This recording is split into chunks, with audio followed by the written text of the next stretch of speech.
धुळे सुरत राष्ट्रीय महामार्ग क्रमांक 53 वरील कोंडाईबारी घाटात सुरू असलेल्या मुसळधार पावसामुळे आणि दाट धुक्यामुळे वाहन चालकांना मोठ्या अडचणींचा सामना करावा लागत आहे।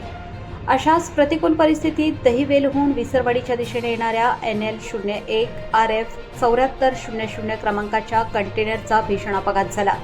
मिळालेल्या माहितीनुसार घाटातील उतारावर दाट धुक्यामुळे आणि सतत कोसळणाऱ्या पावसामुळे चालकाला वाहनावरील नियंत्रण राखणे कठीण झाले। यामुळे समोरून जात असलेल्या ट्रकला कंटेनरने मागील बाजूस जोरदार धडक दिली। धडक इतकी भीषण होती की कंटेनरचा पुढील केबिन पूर्णपणे चिरडला गेला।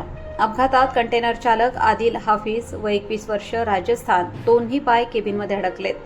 काही काळ तो केबिनमध्ये अडकून पडला होता। दरम्यान धडक बसलेला ट्रक घटनास्थळावरून निघून गेल्याची माहिती समोर आली आहे। अपघातानंतर कंटेनर महामार्गाच्या मधोमध अडकल्याने काही काळ वाहतुकीची मोठी कोंडी झाली।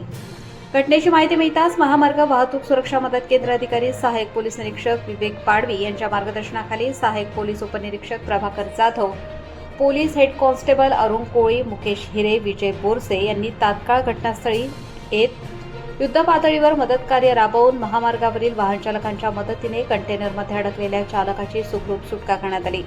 या अपघातात चालक किरकोळ जखमी झाला असून कंटेनरच्या पुढील केबिनचे मोठ्या प्रमाणात नुकसान झाले आहे। त्यानंतर अपघातग्रस्त वाहन बाजूला करून काही वेळातच महामार्गावरील वाहतूक पुन्हा सुरळीत करण्यात आली। सध्या कोंडाईबारी घाट परिसरात मुसळधार पाऊस आणि दाट धुक्यामुळे दृश्यमानता कमी झाली आहे।